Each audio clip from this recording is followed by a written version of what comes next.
peraturan kelas saja Bapak Ibu, ya kadang-kadang kita hanya tertulis saja secara tertulis. Tapi kalau udah keyakinan kelas, udah berada pada hati anaknya masing-masing seperti itu. Nah, ini keyakinan kelas itu nilai-nilai kebaikan universal yang disepakati secara tertulis dan tersurat lepas dari latar belakang suku, negara, bahasa maupun agama. Seperti itu. Ya, naik Pak Subhan. Nah, ini saya coba kemarin cari juga ya keyakinan sekolah atau kelas juga. Ini ada kriterianya, ya. Jangan sampai ada yang tersinggung juga dengan nilai-nilai seperti itu. Keyakinan kelas bersifat lebih abstrak daripada peraturan yang lebih rinci dan konkret. Kemudian keyakinan kelas berupa pernyataan-pernyataan universal. Kemudian pernyataan kelas ini dibuat dalam bentuk positif, ya. Keyakinan kelas tidak terlalu banyak sehingga mudah diingat dan dipahami oleh semua warga kelas. Jadi nggak usah banyak-banyak. Kita cukup saling menghargai, saling menghormati. Anak-anak udah paham kan? Ya. Oh iya, saya mau menghargai ini. Apalagi Pak Guru lagi ngajar, anak teriak-teriak. Ya, itu ada perasaan. Wah. Kadang-kadang kalau sudah dikasih begini, nanti temennya yang bilang, kalau saya ngajar begitu, keyakinan kelas tahu. Oh iya ya. Langsung diam lagi, anak-anak serius lagi seperti itu. Jadi gak usah dibilangin, anak-anak kembali lagi ke laptop. Maksudnya ke seperti itu. Kemudian semua warga kelas yang ikut berkontribusi dalam pertemuan keyakinan melalui kegiatan curah pendapat. Dan yang terakhir bersedia meninjau kembali keyakinan kelas dari waktu ke waktu. Jadi meninjau kembali. Kalau kemarin menghargai dan menghormati udah ada belum dalam diri anak-anak? Kalau belum ada, ayo lagi. Jadi setiap belajar seperti itu, dan itu tidak menghilangkan waktu untuk mengajar kita juga itu. Justru itu mengkondisikan pembelajaran kita di kelas. Ya, lanjut Mas. Wah, ini tulisannya nggak kebaca benar di laptop kebaca ya? Nggak kebaca juga. Ini karena online, saya bikinnya online. Jadi ini tapi nggak apa-apa, nanti filenya mudah-mudahan bisa saya share. Ini TGTM. Jadi boleh di kelas itu dibuat tugas guru mengajar, kemudian mendidik dan lain sebagainya. Jadi tahu tugasnya itu. Kemudian tugas murid di sini tugas murid, ya tugas murid belajar ini boleh dipanjang. Oh iya, saya kan belajar tugas saya. Kenapa saya bikin iseng teman kan seperti itu. Gitu. Ini boleh. Kemudian sama di bawahnya juga ya, seperti itu. Jadi keyakinan-keyakinan ini boleh dipasang di kelas-kelas Bapak Ibu. Oke, kita lanjut Pak Suhan. Nah, dari kesemuanya itu tentunya ada sebuah kebutuhan memang yang ingin sebenarnya berada dalam diri manusia. Bukan hanya anak, kita juga memiliki 5 kebutuhan tersebut Bapak Ibu. Apa kebutuhan tersebut itu? Yang pertama adalah survival. Survival, apa artinya? Hah? Bertahan hidup. Ya, orang-orang pasti bertahan hidup. Boro-boro kita yang ada di pinggiran jalan aja dia bagaimana supaya hidupnya bisa bertahan. Seperti anak murid kita sama. Semua itu ingin mempertahankan hidupnya supaya hidupnya bisa berjalan mulus, sehat selalu, ya, karirnya terus meningkat dan lain sebagainya. Kemudian yang kedua adalah cinta dan kasih sayang. Ya, ini semualah, tidak ada yang jauh dari seperti ini. Karena ini dasarnya itu kebutuhan cinta dan kasih sayang. Kita paham bahwa anak ini membutuhkan cinta dan kasih sayang, baik dari orang tuanya, dari kita sebagai gurunya, dari teman-temannya, atau kita juga dari teman-teman ngajar, teman-teman guru. Kita membutuhkan cinta dan kasih sayangnya. Kemudian yang selanjutnya adalah penguasaan. Kita juga harus pahami kepada anak-anak kita. Kadang-kadang anak-anak kita ini ingin penguasaan Bapak Ibu. Ya, dia diam aja. Padahal dia pengen sebenarnya maju ke depan, pengen aktif, proaktif ketika belajar. Tapi kadang-kadang kita cuek, biarin aja lah, yang aktif aja ini. Kita seperti itu. Jadi kita mencoba terus. Iya nak, dibimbing. Makanya kalau kata Kiai Dewantara itu tinggal satu lodo, kita jadi pelajar, ya kan? Kemudian kita dorong, ya, kita berikan motivasi, ya, sampai tubuh yang lain terus didorong membimbing anak-anak supaya anak-anak itu sesuai dengan kodratnya, seperti itu Bapak Ibu. Kemudian kebebasan, kadang-kadang kita di kelas terus kan belajarnya, anak-anak itu bosan, kadang-kadang coba aja. Belum waktunya pulang, kadang-kadang nanya, Pak udah jam 12, Pak kurang seperempat. Padahal belum. Itu tandanya anak sudah mulai bosan. Seperti itu. Bukan kebebasan kepada dia. Artinya kebebasan yang berdampak kepada positif.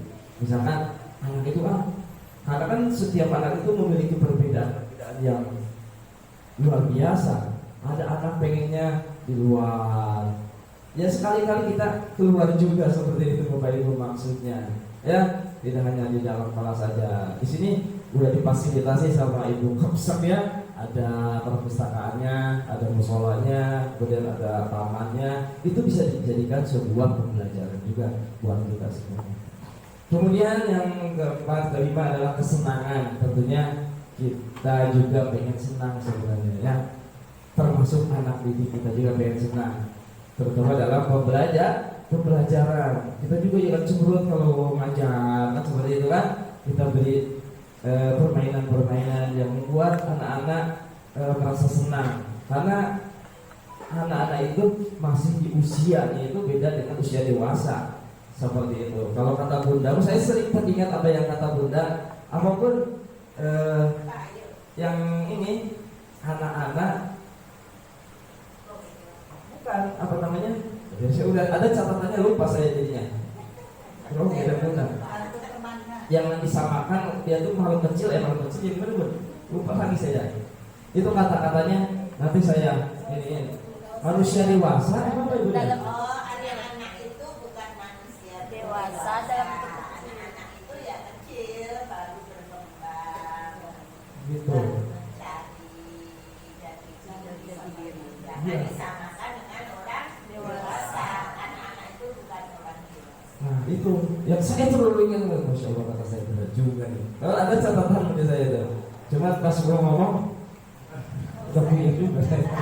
Nah satu lagi kita analisis ya kebutuhan dasar manusia. Silakan Bapak Ibu amati kebutuhan apa saja yang ada pada diri anak kita. Ya kita bisa amati di kelas juga seperti itu. Ya ini kenapa dia mulu ya? Ini apa yang dia inginkan. Jadi kita itu tahu kebutuhan anak-anaknya itu. Makanya kita analisis kebutuhan anak-anak kita di kelas itu. Ya, yang pertama, aku senang main kejar-kejaran dengan ibu guru. Seru kata anak itu. Kira-kira anak itu ingin mendapatkan kebutuhan apa itu? Dari lima yang tadi rumusnya apa? Kesenangan dan rasa kasih sayang ya, ya kan? Iya, oh berarti mungkin di rumahnya itu dia kurang perhatian. Betul, kata Papi perhatian, karena itu akan menunjukkan kepada kasih sayang anak. Jadi kita dekati bagaimana supaya ini anak itu termotivasi. Oh iya, saya dibanggakan nih sama ibu, senang banget sekarang, begitu. Kemudian yang kedua, ibu kejar aku karena ibu guru sayang aku.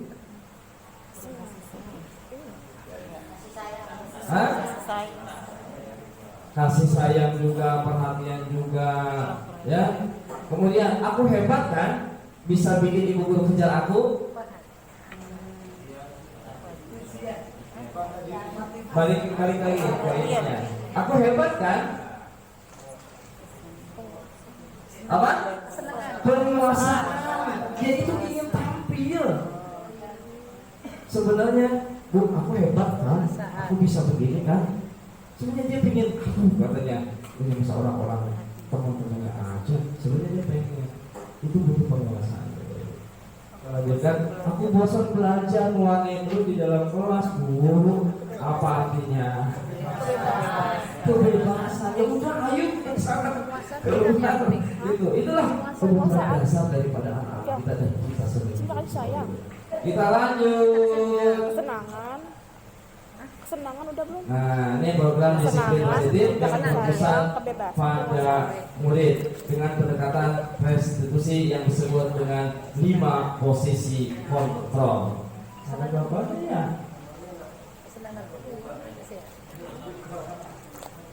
Nggak kebuka ya? Jadi begini Bapak Ibu, tadi yang nggak kebuka, saya itu kebuka online nggak? On nggak?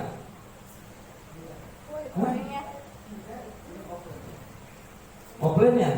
Karena ini online ininya. Seperti itu. Itu posisi kontrol itu ada 5 Bapak Ibu. Yang pertama tadi sebagai penghukum. Di mana posisi kita sebenarnya saat ini? Apakah sebagai penghukum? Yang kedua, membuat anak merasa bersalah. Apakah posisi kita seperti itu? Kemudian yang ketiga, sebagai teman. Apakah posisi saya sekarang sudah menjadi sebagai teman? Yang keempat, apakah sebagai pengawas? Ya, kalau pengawas itu biasanya tadi ada konsekuensinya. Ngawasin anak, ini anak ini, oh iya, seperti. Kalau penghukum salah sedikit, kamu salah, push up. Kamu salah, juga. Seperti itu. Ya, kalau membuat anak merasa bersalah, kamu ini bagaimana ya?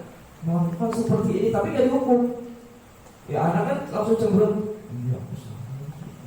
Tapi terus-terusan, akhirnya anak susah untuk berkembang. Jadi merasa terus bersalah, membuat kesalahan. Kemudian yang ketiga, kadang-kadang kita menjadi seorang teman buat anak-anak kita. Betul nggak? Ya anak, ayo, ngapain sama ibu di sini, kamu hebat, betul ya? Ayo sini ibu bantu ini. Selain sebagai seorang teman. Kemudian ada posisi yang keempat adalah sebagai pengawas. Itu biasanya kalau pengawas itu memberikan anak-anak, ini siapa yang coret-coret, tahu nggak konsekuensinya? Oh iya Bu, seperti itu.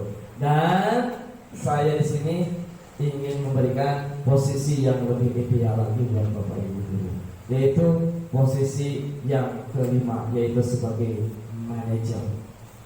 Jadi posisi yang kelima adalah sebagai manajer guru itu. Ya, bagaimana supaya kita bisa menjadi seorang yang memposisikan yang kelima itu? Nanti kita akan bahas setelah ini. Kita coba dulu dah. Ini karena gambarnya tidak terbuka. Yang pertama, saya kecewa sekali dengan kamu. Kira-kira ini posisi seperti apa kita? Hah? Saya kecewa sekali sama kamu. Kira-kira apa? Membuat anak merasa bersalah. Dia terus akan melekat pada hatinya.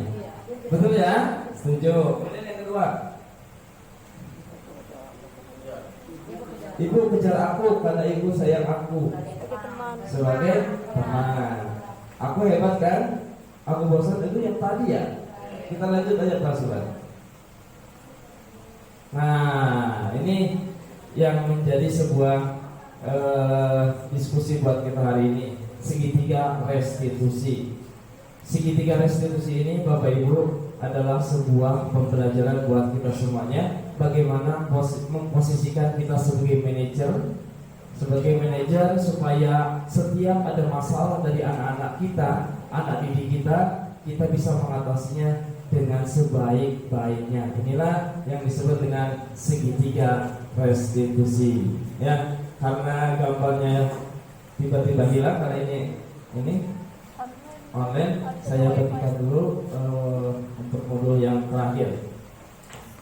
Ini segitiga restitusi.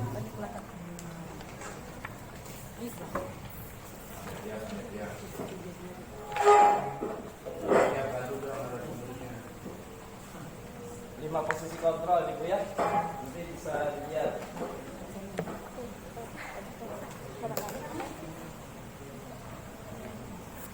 Ini 5 posisi kontrol dulu Bu. Ya.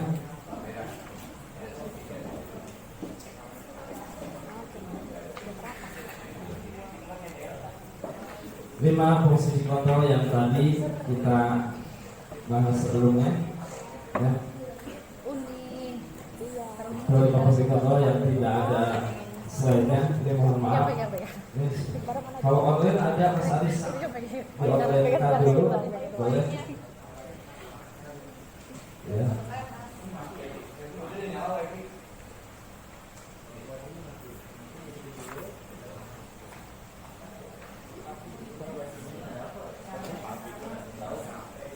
Ini posisi kontrol, 5 posisi kontrol Bapak Ibu ya. Nanti buat pembelajaran buat kita semua juga.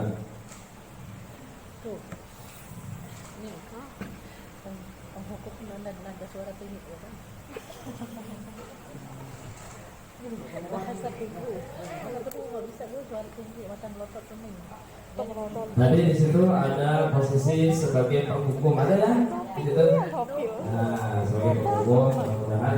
Tapi memang ini secara bertahap Bapak Ibu nggak bisa langsung. Tadi nggak yakin buat saya pribadi bisa langsung menjadi seorang manajer seperti itu. Sebagai penghukum ya, kita bersabar, pelan-pelan, ya kan? Ya itu guru yang idealnya itu adalah menjadi seorang manajer seperti itu, ya. Kemudian ada menjadi teman, itu contohnya seperti itu, ya. Kemudian ada sebagai seorang pengawas atau di situ apa Bu? Pemantau. Jadi kadang-kadang kita memantau anak seperti itu. Kemudian yang terakhir adalah sebagai manajer. Ya.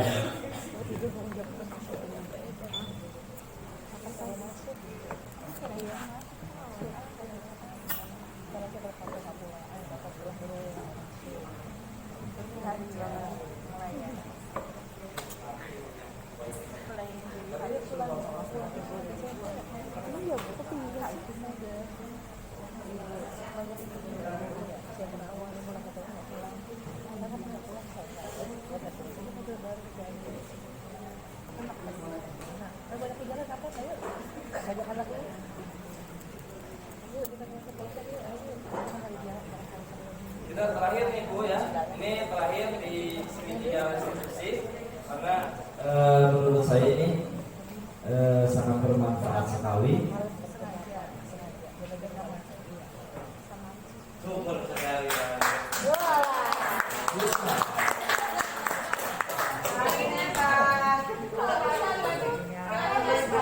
Super. Maksudnya kalau ini kalau belum tuntas.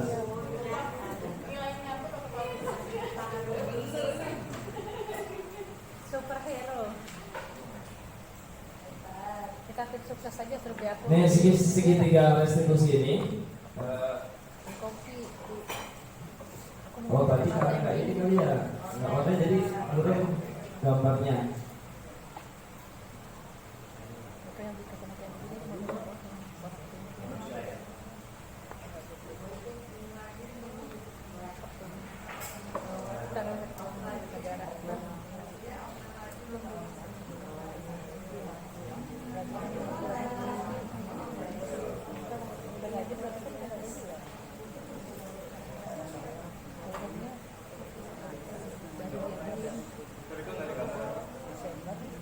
Iya, dia naik ke atas.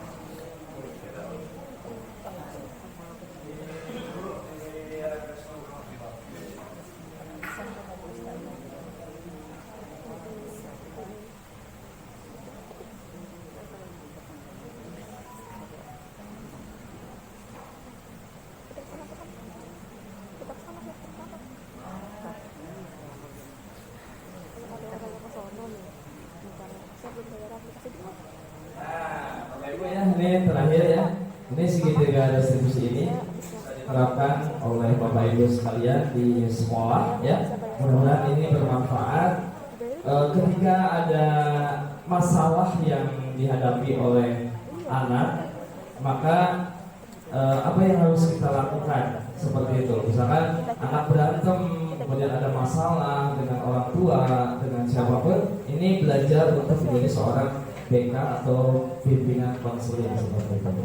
Ya, ketika ada masalah, Yang pertama, langkah pertama itu adalah menstabilkan identitas.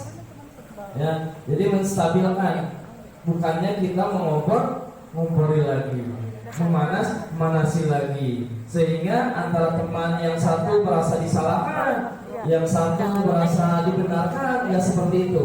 Jadi stabilkan semuanya. Ya, bagaimana cara menstabilkannya Bapak Ibu ketika kita dalam posisi seperti itu? Kita katakan kepada anak, nah, setiap orang pasti pernah melakukan kesalahan. Itu semua udah menyadari. Oh iya. Jadi dia tidak merasakan,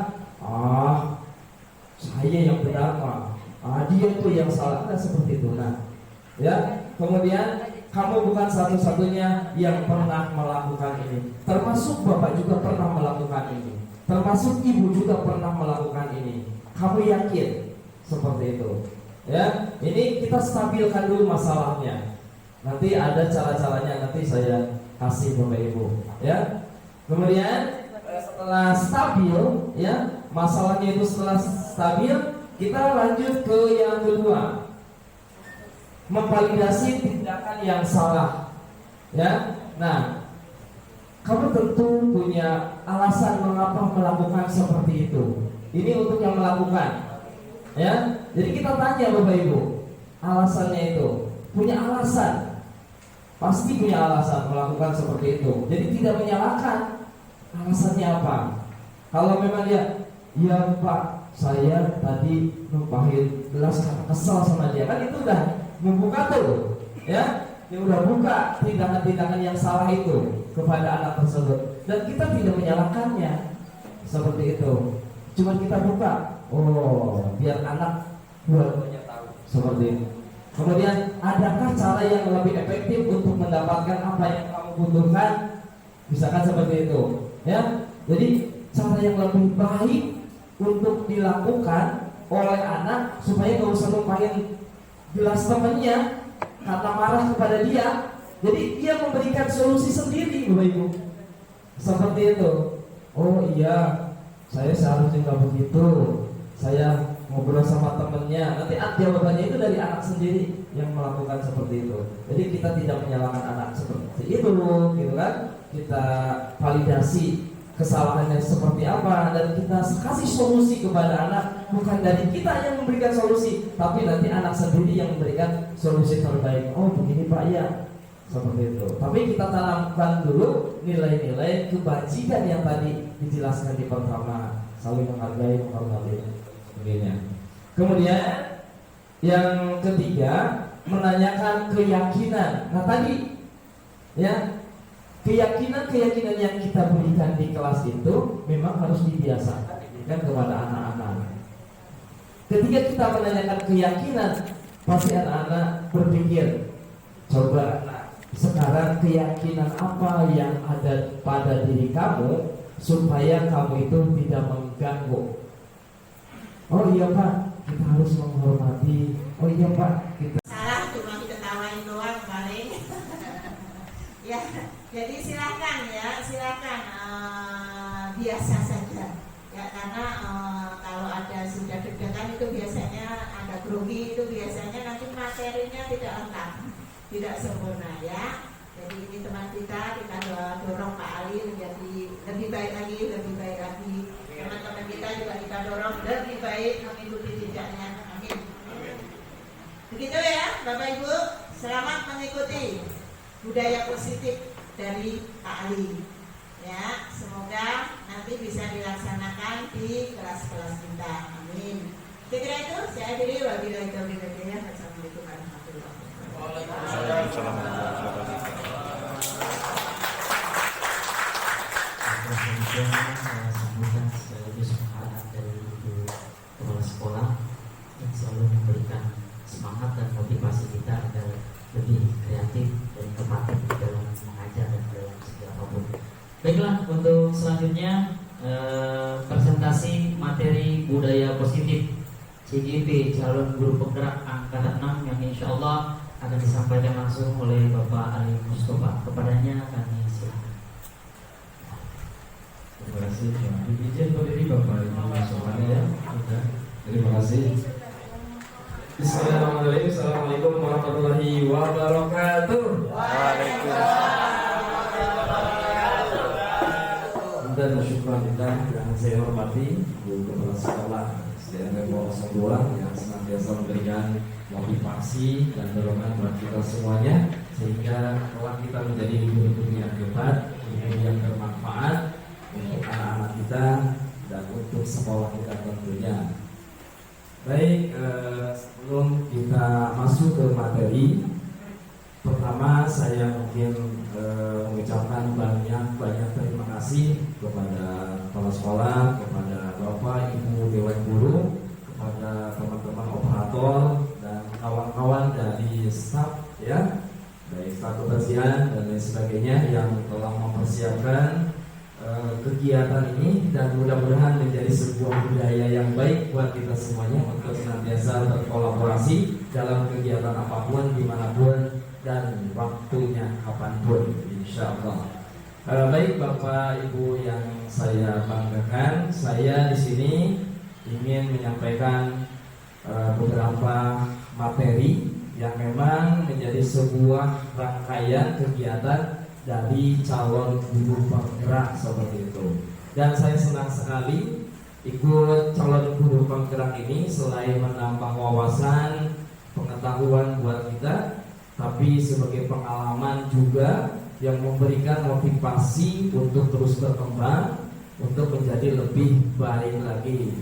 Oleh karenanya di kegiatan modul pertama di akhirnya ada sesi berbagi bersama teman-teman di sekolah seperti itu. Mudah-mudahan sesi berbagi ini bisa bermanfaat buat saya juga, menambah ilmu lagi, kemudian bersama teman-teman semuanya ya, Bapak Ibu guru yang hebat, dan endingnya nanti mudah-mudahan bisa diaplikasikan dalam hidup dan kehidupan di lingkungan sekolah kita ya. Baik, oleh karenanya sebelum kita mulai, kita beri semangat dulu buat kita semuanya dengan tepuk rame semuanya. Biarkan sekarang, biasanya kalau bicara itu terganggunya. Jadi saya bukan narasumber sebenarnya, tapi pembicara ingin menyampaikan pengalaman dan nanti saling sharing bersama, saling berbagi. Nanti ilmunya mudah-mudahan bisa bertambah kembali ya, luar biasa.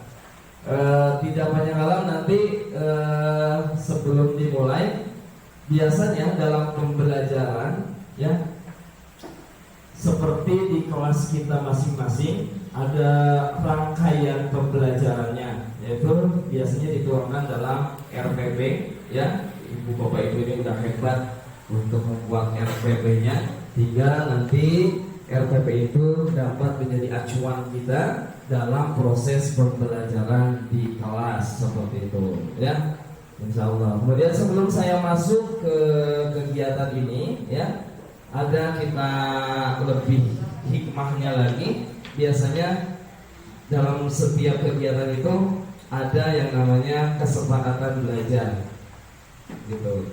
Ada kesepakatan belajar. Dan memang ini bisa ditularkan sebenarnya di kelas Bapak Ibu juga. Jadi ketika setelah berdoa tadi dimulai, kemudian ada ice breaking-nya, kemudian ada kesepakatan kelas. Ini kesepakatan kelas ini nantinya akan berdampak pada murid kita bahwa dia menyadari ini loh kesepakatan kita di kelas. Kalau kalian melanggar kesepakatan berarti kalian kelas mana dong? Seperti itu. Jadi mereka berkomitmen untuk mengindahkan kelas yang mereka ikuti di kelasnya masing-masing. Seperti itu. Yang pertama saya coba dulu ya, ini kesepakatan belajar kita.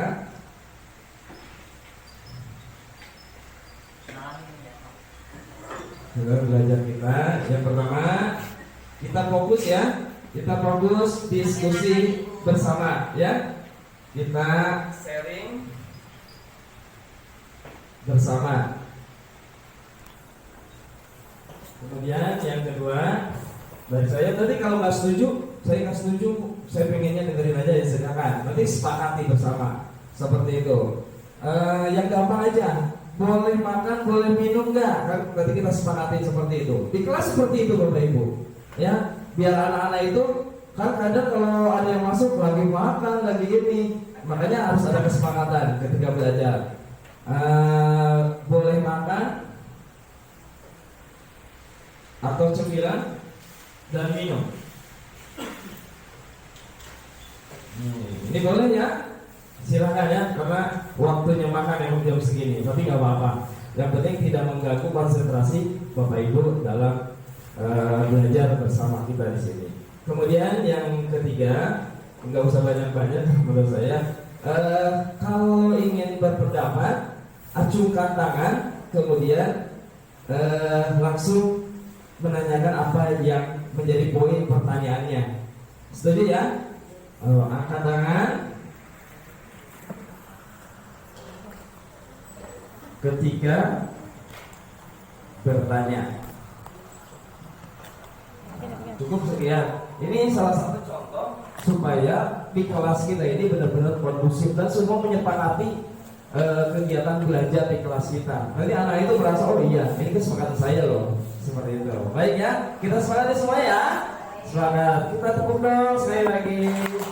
Dan ini kesepakatan yang memang harus kita lakukan sehingga semua merasa berada di ruangan yang hebat ini.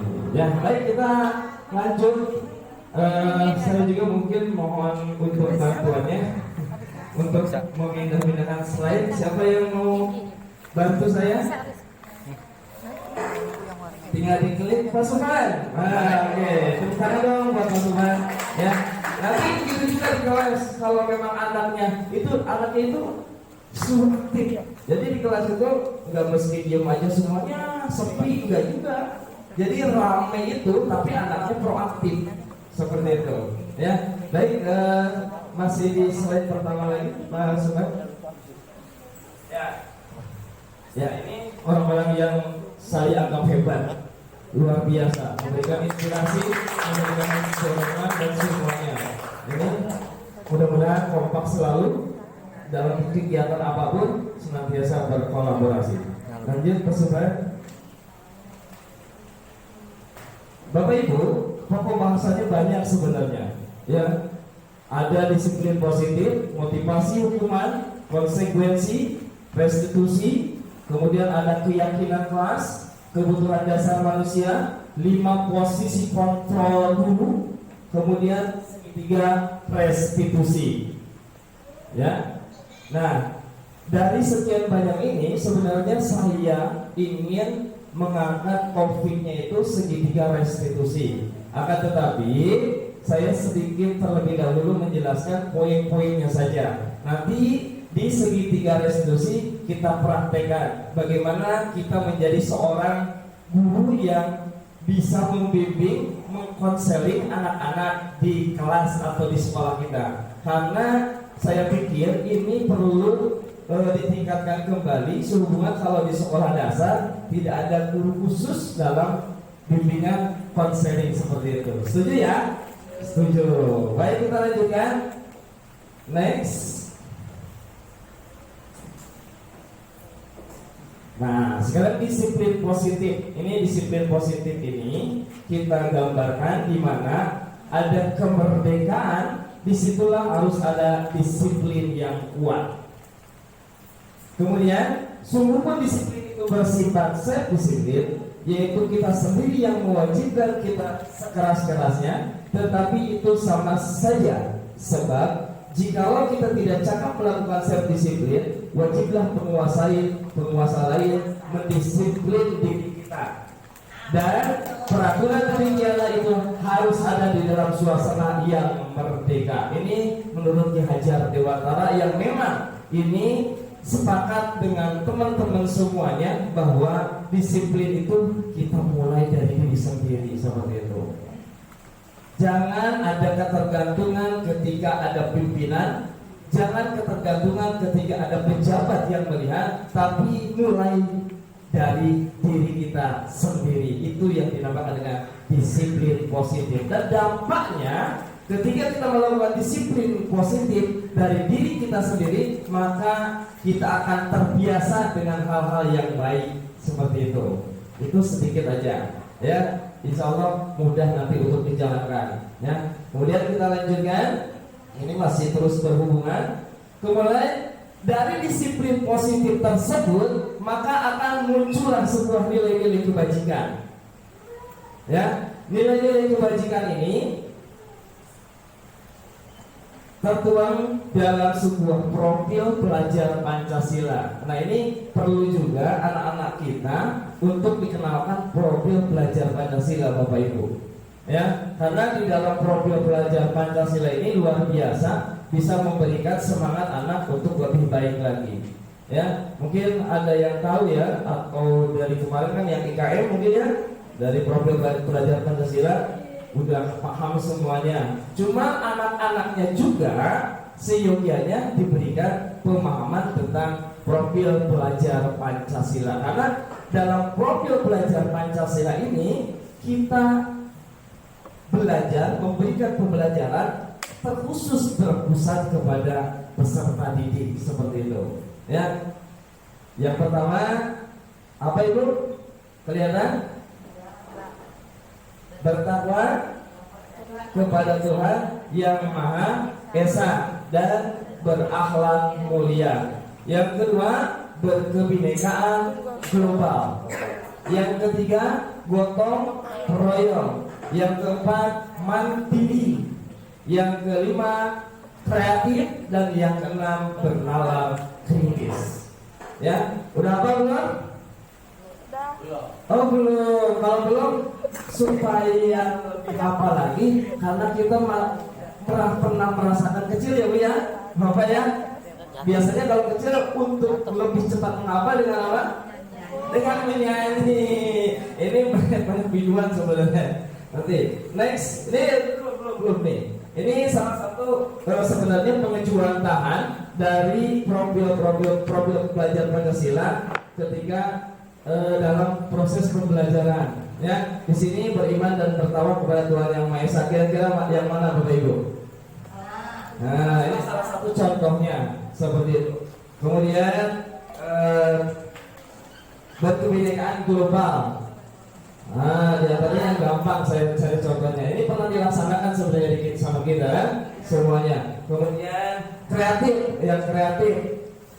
Nih bagaimana anak kreatif membuat susunan rangkaian dari surah-surah yang terpotong, kemudian dibingkai menjadi anak lebih paham lagi terhadap pembelajaran seperti itu. Kemudian ada bernalar kritis, bagaimana anak mampu membuat kecerdasan untuk berani mengeluarkan pendapatnya ketika ada kesalahan atau kekurangan dari apapun yang dia terima. Dia kritis terhadap apa yang dia terima, seperti itu. Kemudian mandiri, ya, ini mandiri, gotong royong. Kemudian mandiri, dia mampu untuk belajar sendiri dan tidak tergantung dengan temannya. Dia berani dan percaya dirinya mulai keluar dari pembelajarannya. Kemudian apalagi ya yang belum? Berkebinekaan global udah semuanya. Oke, kita lanjutkan next untuk lebih hafal lagi. Ya. Kita sepakati nanti ya jam 2 lewat sedikit nggak apa-apa. Iya betul. Kita belajar Pancasila. Kita nyanyikan udah apa nyanyinya? Ini yang kelas 1-4 hafal kayaknya. Ya Bu ya. Oke, nanti boleh kasih contohnya juga. Saya juga kadang-kadang lupa gitu kan. Ya. Jadi nyanyinya seperti ini. Nanti dibantu Bu Nuning ya bersama kelas 4 nih biasanya yang sudah IKM biasanya sudah diberikan profil belajar Pancasila. Begini liriknya itu. Katanya liriknya beca, saya juga nggak tahu. Ya. Belajar Pancasila, beriman dan bertakwa pada Tuhan yang Esa dan berakhlak mulia, berkebinekaan tunggal, gotong royong mandiri, kreatif dan bernalar kritis, gitu ya. Bisa Bapak Ibu? Oke, kita sama-sama ya. Sampai tepuk tangan dong biar semangat. Oke, 1, 2, 3. Belajar Pancasila, beriman dan bertakwa pada Tuhan yang Esa, dan berakhlak mulia, berkebinekaan global, gotong royong mandiri, kreatif dan bernalar kritis. Sebenarnya ada gayanya Bu ya? Iya. Ada gayanya. Cukup nggak waktunya ya? Cukup ya, ini gaya. Oke, hafal gayanya? Lupa. Belajar Pancasila, beriman dan bertakwa pada Tuhan yang Esa dan yang mulia, berkebinekaan global, gotong royong mandiri, Kreatif dan bernalar kritis. Oke, tepuk tangan dong.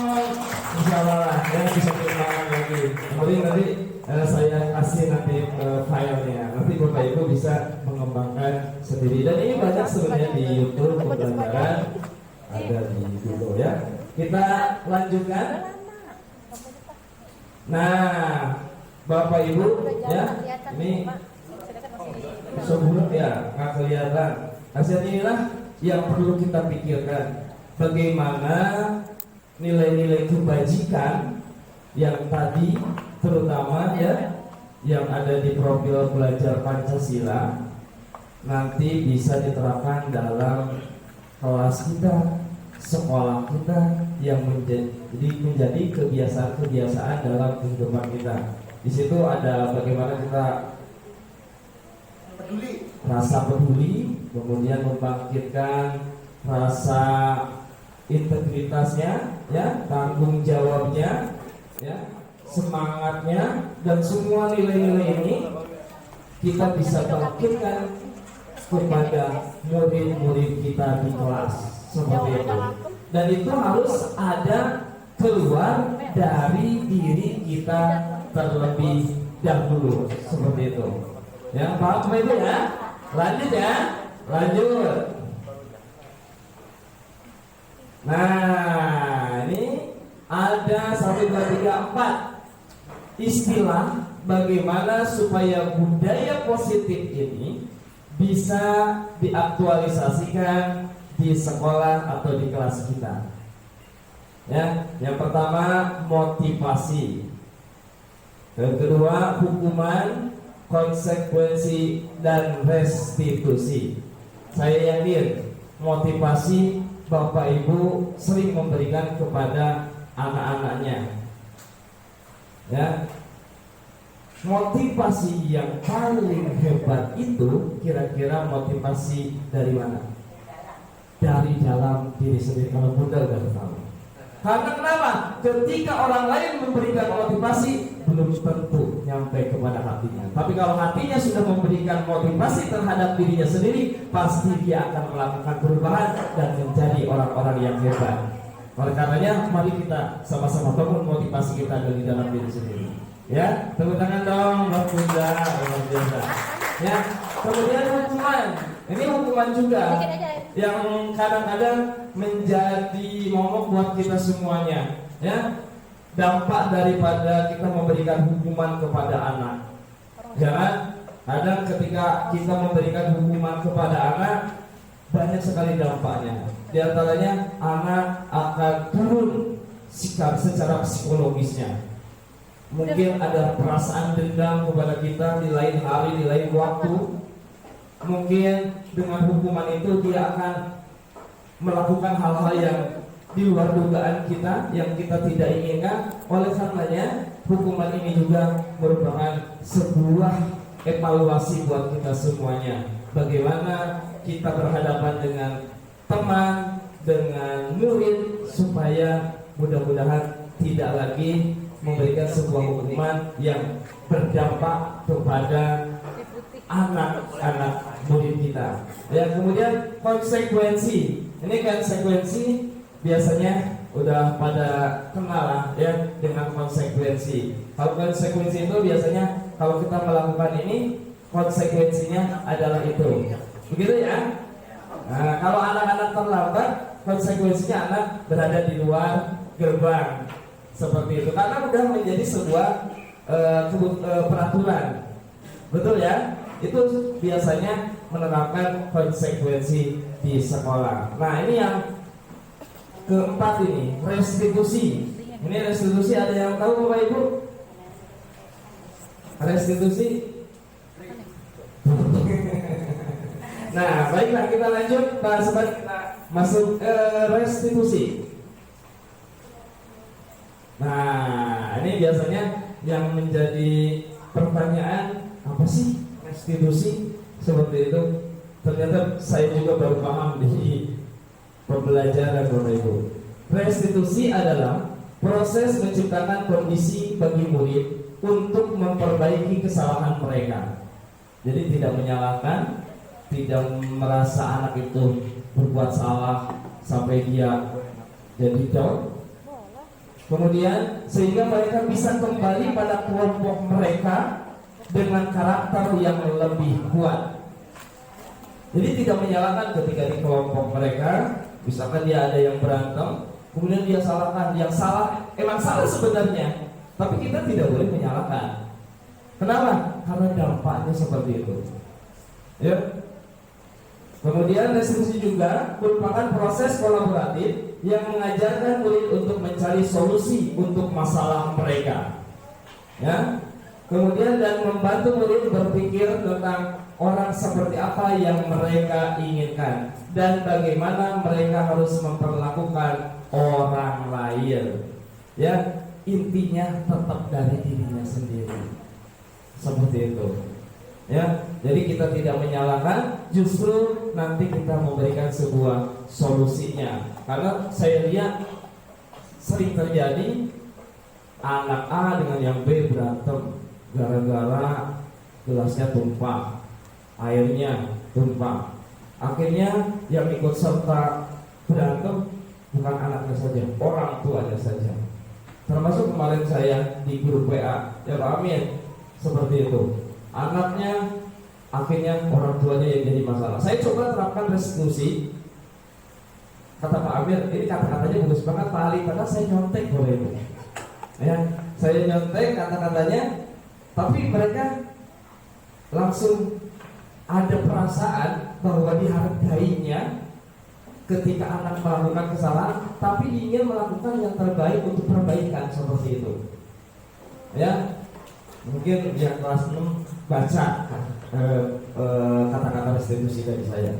Karena saya nyontek juga, gitu, karena kan belum terbiasa untuk melakukan hal seperti itu. Next Pak Subhan. Nah, ya, sekarang kita coba ya untuk menganalisis pemahaman Bapak Ibu semuanya.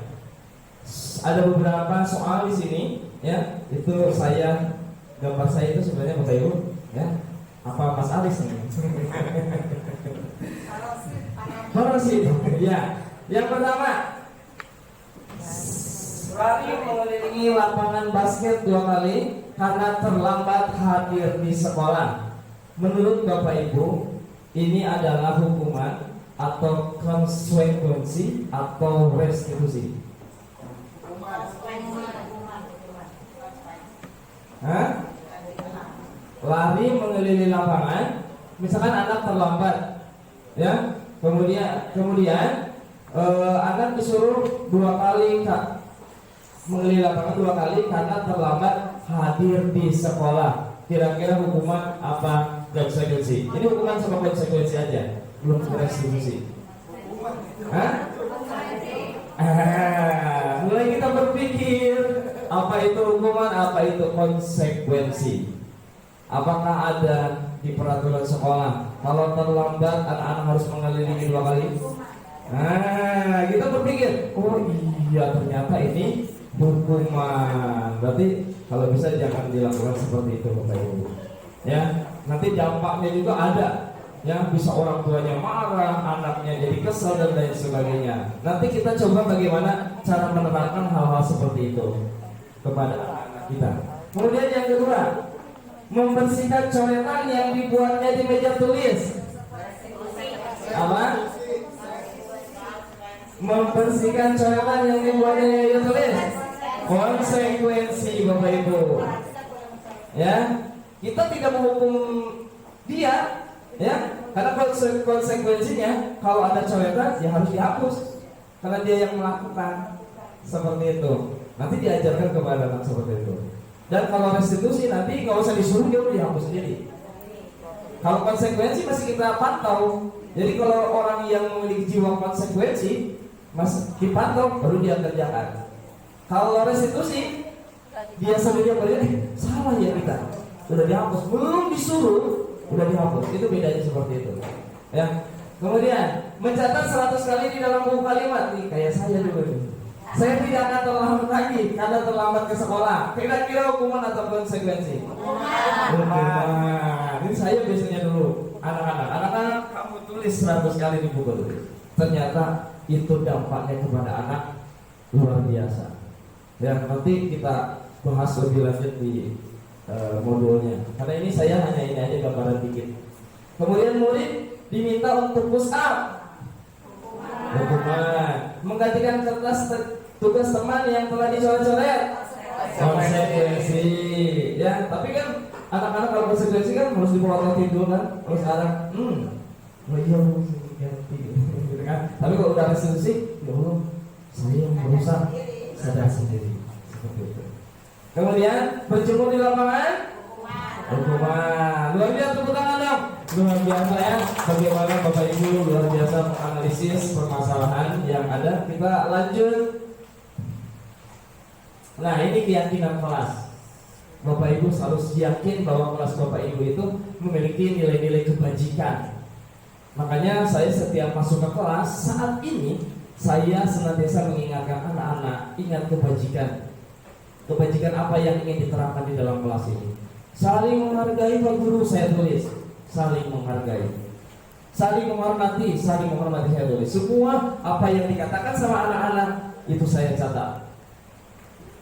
Ya, bila perlu anak-anak juga mencatat. Jadi tahu, oh iya. Kalau dia melakukan kesalahan atau tidak menghargai teman, ingat kebajikan anak-anak. Oh iya Pak. Karena belum terbiasa anak-anak itu. Tapi kalau sudah terbiasa, insya Allah katanya seperti itu.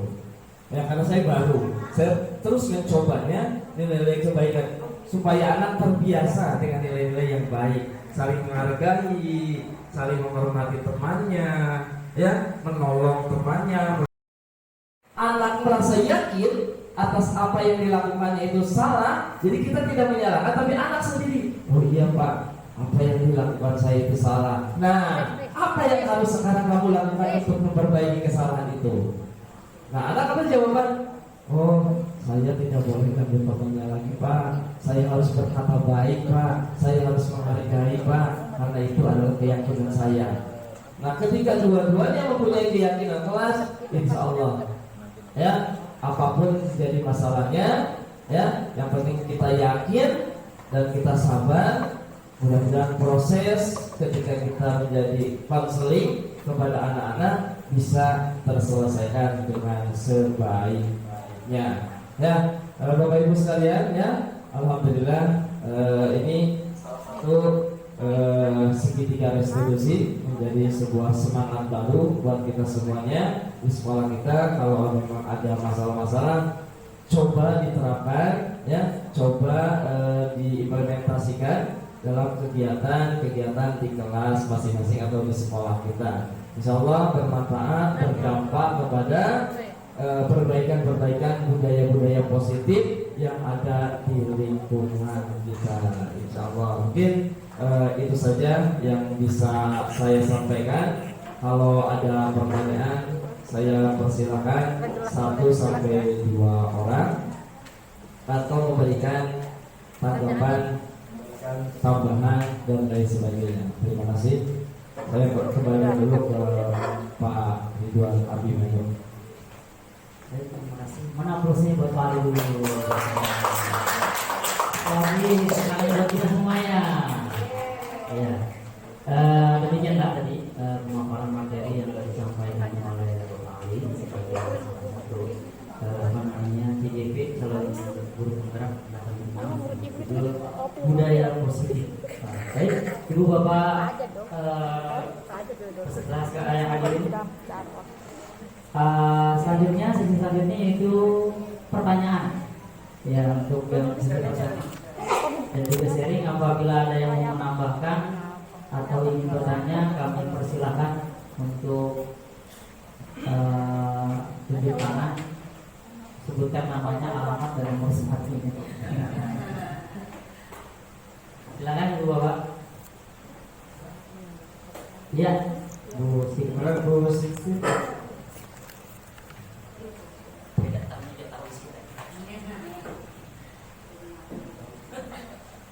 Ya, selamat siang teman-teman semuanya.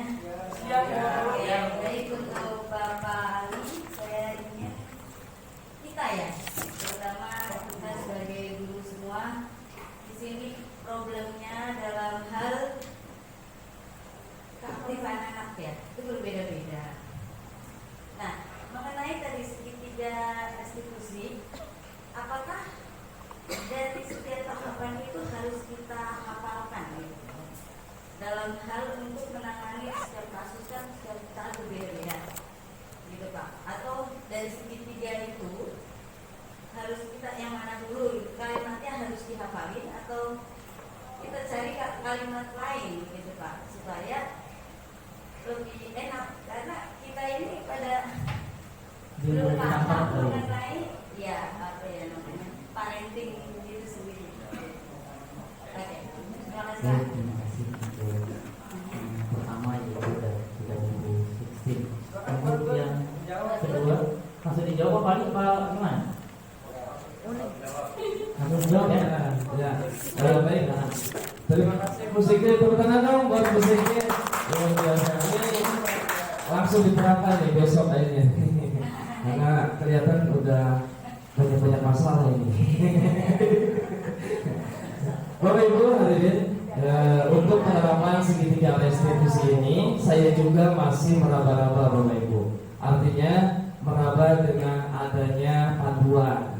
Ya, ada panduan kata-katanya seperti apa, mulai daripada menstabilkan, kemudian validasi, kemudian sampai ke yang ketiga itu ada di sini semuanya kata-katanya itu. Seperti nanti Bapak Ibu bisa mendesain sendiri ya kata-katanya supaya anak-anak paham dan anak yakin bahwa yang dilakukan itu salah dan dia sendiri yang akan memperbaikinya, seperti itu. Jadi bukan kita yang memperbaikinya, jadi anak-anak sendiri setelah dia yakin, oh saya harus melakukan ini Pak, saya mau itu Pak, sesuai dengan keyakinan kelas yang ada di kelas kita masing-masing. Seperti itu Bapak Ibu. Ya, mungkin ada tambahan dari yang lain untuk menanggapi dari Pak. Kami persilakan. Silakan Pak Yadiman.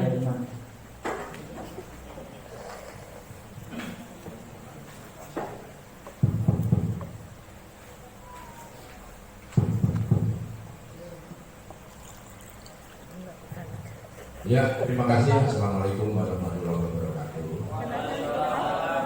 Kita beri plus tepuk tangan untuk Pak Ali. Tadi yang disampaikan Pak Ali tadi bermanfaat buat kita semua. Yakin dan yakin. Tapi apa inti yang disampaikan Pak Ali? Kita sebagai itu yang dimaksud Pak Ali kan seperti itu. Ya. Jadi tadi kolaborasi, jadi walaupun kita surat-surat jadi masuk ke hati kita dan pikiran kita apa yang disampaikan Pak Ali. Tentunya semua dari teman-teman saya mengingatkan aja, ayo semua kayak Pak Ali. Kita masih muda, kita masih mungkin kayak saya, Ibu, Pak Rosid. Makanya kita memberi motivasi kepada teman-teman saya. Jadi yang disampaikan kalimat Pak Ali tadi yang di depan itu merupakan contoh. Jadi kita suruh ngotak-ngatik sendiri supaya ke depannya itu. Menyampaikan kepada Ali mudah-mudahan jadi moderator yang baik. Amin. Jadi yang bagus. Jadi kami kritik pada Pak Ali karena Pak Ali anak kita, murid kita, dan juga ke depannya lebih bagus lagi. Nah, satu Pak Ali tadi sudah menyampaikan dengan lugas, pas, jelas. Tapi Pak Ali harusnya seperti ini semuanya menyampaikan. Jadi kalau satu materi mungkin dikasih tepuk tangan atau gerak dan sebagainya. Jadi kalau bosankan. Ya, ini Pak Ali aja. Dan saya salut kepada Pak Ali. Kadang-kadang jam 8 dan 9 saya main ke sini masih ngapain Pak Ali? Masih putar-putar. Ayo yang lain-lain yang masih muda.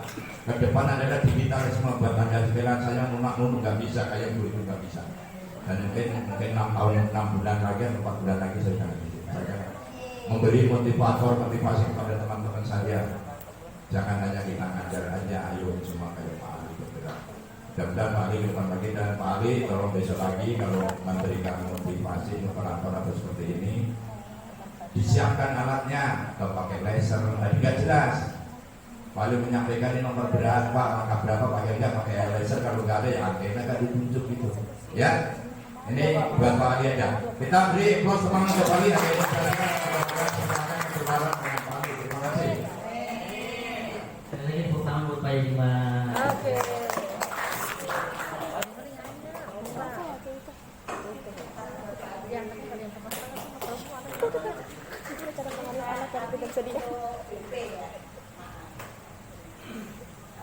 Bapak Ibu yang saya hormati, saya yakin setiap kelas pasti ada masalah. Ada anak-anak yang bermasalah. Itu sebabnya pada saat rapat-rapat saya selalu katakan bahwa kelas itu 10% itu memang anak-anak yang pintar. Kita nggak fokus yang pintar, karena ini anak yang pintar-pintar ini begitu kita sudah push, dia akan jalan sendiri dan dia mampu untuk melakukan. Nah, untuk yang pertengahan itu biasanya berkisar 40-60%. Itu memang kita harus push agar lebih baik, begitu kan ya. Nah, anak-anak yang bermasalah ini justru ada di kisaran 1-20%. Ini banyak sekali latar belakangnya. Itu sebenarnya pada saat satu anak, ini BP yang dulu ya yang saya pahami, mungkin di segitiga apa tadi? Restri. Ya, pada saat anak melakukan kesalahan, sebetulnya Bapak Ibu guru harus mengendalikan dulu. Terus cari data anak-anak ini sebanyak-banyaknya yang disebut dengan identifikasi masalah. Benar ya, identifikasi masalah ya. Cari sebanyak-banyaknya. Kenapa anak itu berfungsi? Nah, masalah-masalah identifikasi masalah itu kan bisa dari teman, guru yang kemarin, terus dari orang tua kita panggil, mungkin dari tetangga sehingga kita lengkap mendapatkan data itu. Bahkan anak pun bisa tanya-tanya dulu. Jadi lengkap dari anak kita peroleh informasi, dari lingkungan kita peroleh informasi, dari orang tua kita peroleh informasi, dari guru yang kemarin juga. Nah, ini pada saat identifikasi sebanyak-banyaknya, semakin banyak semakin bagus. Karena apa? Nanti hasil yang akan kita treatment yang akan kita berikan kepada anak itu tepat. Artinya apa? Pada saat kita memberi treatment itu memberi solusi itu tepat. Oh, anak ini berbuat begini karena ini kita harus mencari masalah agar tidak terjadi lagi. Nah, terus kasih motivasi agar timbul di dalam dirinya, oh ternyata aku salah ya. Nah, itu kan ya, intinya kan itu ya Pak Ustaz tadi. Dan oh aku ternyata salah, saya harus memperbaiki diri, itu kan ya. Nah itu, jadi identifikasi yang banyak dari berbagai sumber itu membuat putusan-putusan yang kita laksanakan kepada anak atau treatment yang kita lakukan terhadap anak itu tepat. Nah, treatment itu dilakukan juga, disisipkan juga motivasi. Saya kira itu ya. Ini BP ya, BP yang jadul zaman dulu. Apakah itu sesuai dengan segitiga tadi? Nah, itu kan perlu kolaborasi. Tapi intinya permasalahan anak-anak memang harus cari identifikasinya dulu. Tidak begitu anak melakukan jebret terus guru jebret. Nah, ini kadang-kadang menimbulkan efek negatif.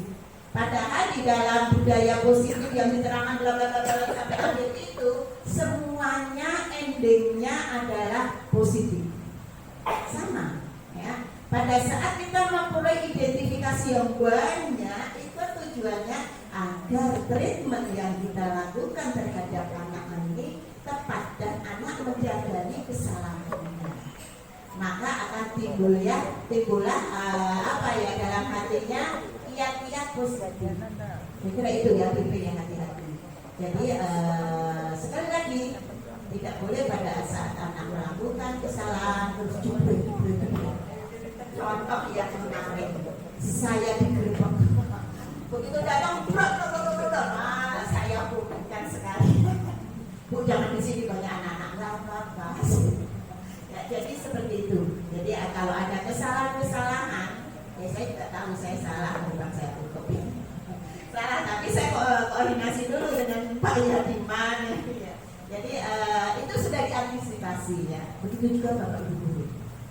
Ya, antara satu anak dengan satu yang lain, antara yang lain dengan yang lain punya masalah pribadi, masalah masing-masing, latar belakang masing-masing, sehingga anak-anak itu satu benar, tidak nurut, cari perhatian, terus nyoret-nyoret itu kan cari perhatian, usil terhadap teman itu cari perhatian. Nah, guru harus punya not di bukunya, anak ini seperti ini kan. Guru yang baik memang harus begitu. Punya catatan, anak ini seperti ini.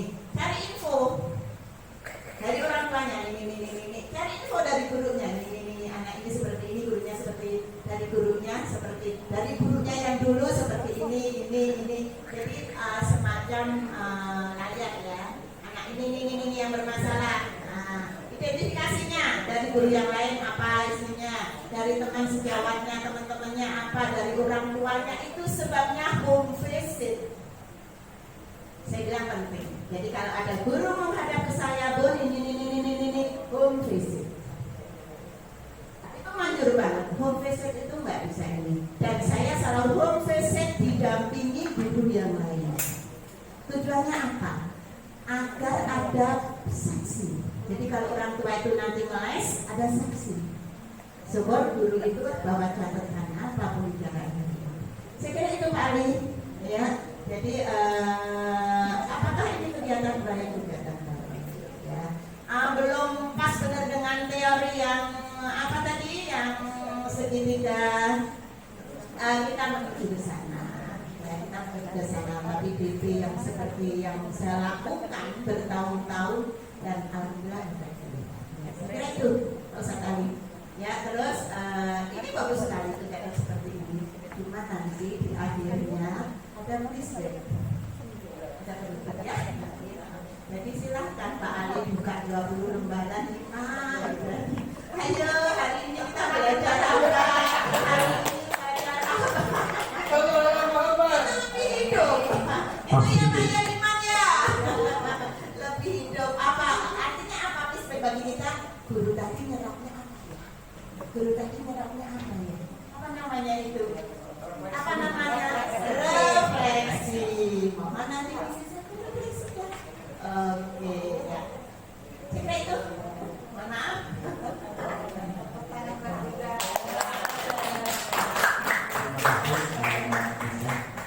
Atas laporannya dan juga Bu Sintin serta Pak Yadiman tadi. Kemudian kembali silakan Pak Ali. Oke, terima kasih Bunda. Merupakan tambahan buat kita semuanya ya. Ini bukan satu-satunya alat untuk mengatasi permasalahan anak didik. Ini adalah salah satu yang saya munculkan karena salah satu alat yang sangat sederhana sekali ya di dalam melakukan sebuah tahapan ketika kita mengatasi masalah yang tidak terlalu besar seperti itu. Tapi tadi kalau memang masalahnya luar biasa, memang betul nanti ada lagi metodenya, bukan segitiga restitusi ya. Dan itu bisa dilakukan juga dalam proses pembelajaran berdiferensiasi Bapak Ibu ya. Ya betul ya. Mudah-mudahan nanti kita berlanjut di modul kedua itu pembelajaran berdiferensiasi. Bagaimana LPP-nya, bagaimana penerapannya di kelas dan bisa mengaplikasikannya oleh kita semuanya ya. sebagai akhir dari pembelajaran pada siang hari ini, untuk refleksinya nanti di chat aja, saya ada di chat aja, di WA aja Bapak Ibu ya, karena saya lihat Bapak Ibunya luar biasa. Nanti di chat aja, silakan Bapak Ibu komentar di chat, nanti masuk ke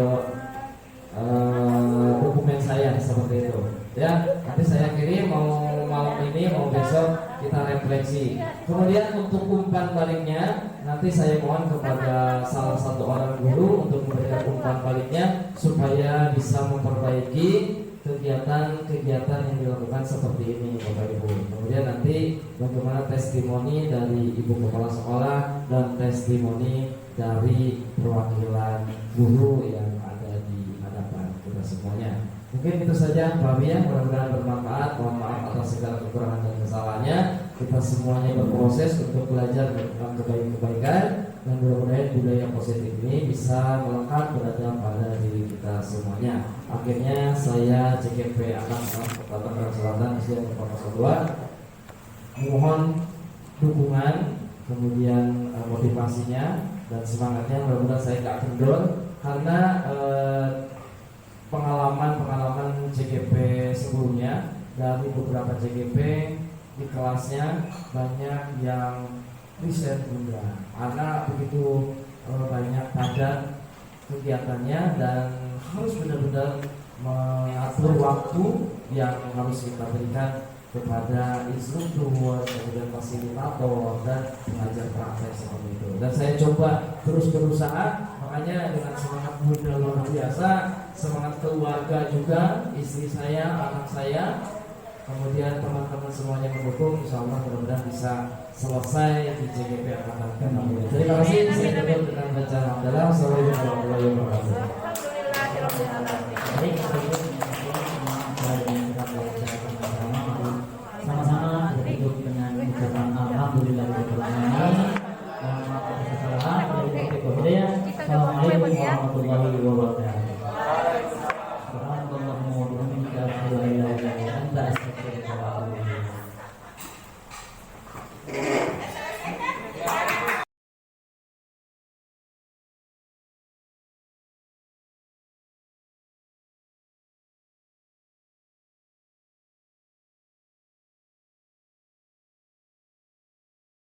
Assalamualaikum warahmatullahi wabarakatuh. Perkenalkan, nama saya Ibu Ista Komala. Saya rekan kerja dari Pak Ali Mustafa. Saya guru kelas 6A. Setelah saya mengikuti pembelajaran tentang budaya positif bersama Pak Ali, saya sangat senang sekali dan juga menambah ilmu pengetahuan bagi diri saya sendiri. Dari saya tidak mengetahui terutama tentang segitiga restitusi, saya menjadi tahu, sehingga saya juga bisa menerapkan kepada siswi saya, terutama kita bisa mencari solusi jalan keluar yang terutama anak-anak yang bermasalah, di mana segitiga restitusi itu kita bisa mencari data awal anak tersebut. Nah, dari situlah kita ada patokan untuk menerapkan selanjutnya. Terus umpan balik untuk memperbaiki pembelajaran tersebut adalah agar kita para guru harus menyadarkan bahwa kita itu selama ini pembelajaran kita terlalu keras sama anak, itu tidak perlu kita lakukan. Karena ada solusi-solusi yang kita bisa lanjutkan seperti yang diajarkan oleh Pak Ali, yaitu budaya positif. Dengan budaya positif tersebut kita akan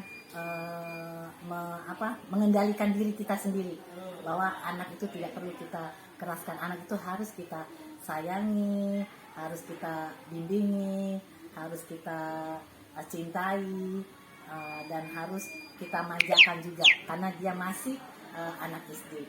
Nah, mungkin itulah yang dapat saya berikan kepada diri saya sendiri, karena dengan belajar budaya positif saya bisa juga untuk sebagai patokan dari saya, apalagi belajar tentang segitiga restitusi itu sangat baik untuk diri saya mungkin dan teman-teman yang lainnya. Mungkin itulah dari saya. Wassalamualaikum warahmatullahi wabarakatuh.